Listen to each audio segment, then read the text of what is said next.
This series is about advanced animation.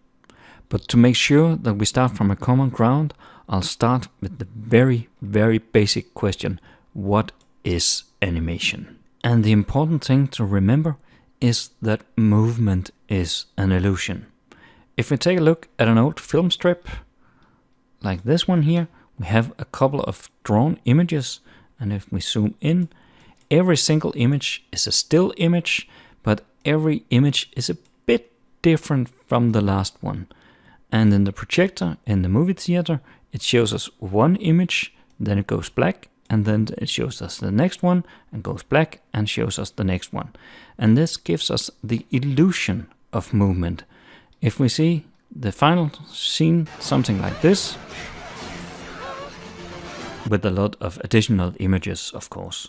But the principle still remains: one image, then a pause, then a slightly changed image.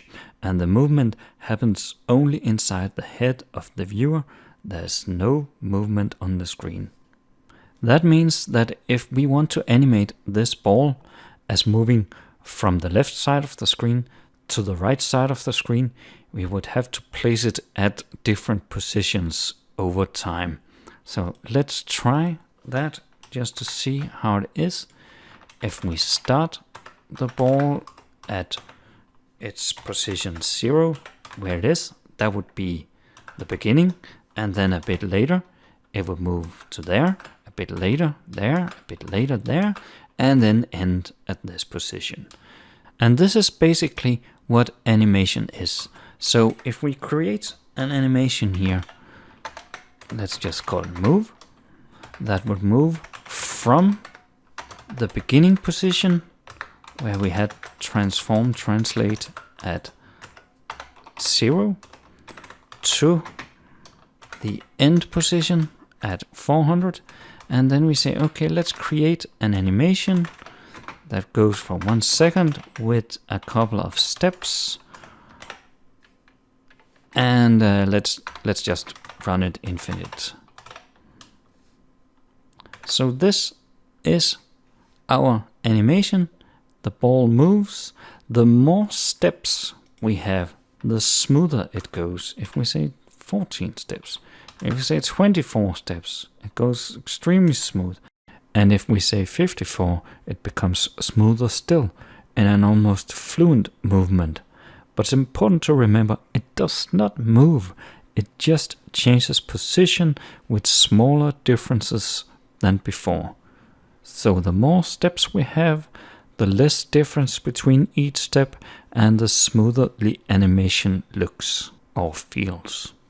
If we don't give a number of steps, but just write, for instance, linear, then the computer determines the maximum possible number of steps in order to get as smooth as animation as possible. And this will usually be 60 per second, also known as 60 frames per second, also known as the frame rate. And the higher the frame rate, the smoother the animation. The frame rate is not the same as the speed. If we change here, it should take 2 seconds. The speed becomes slower, but the frame rate is still high. So it goes extremely smooth. If we set it, the movement to be, the animation on the movement to be faster, then the movement is faster, but the frame rate is still the same and as smooth as can possibly be. So remember that speed and frame rate are not the same. The frame rate determines how smooth an animation looks, and the speed determines how fast it goes.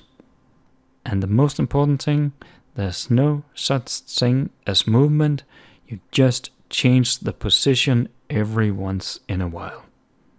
This should give us a good basis for the next chapter in advanced animation.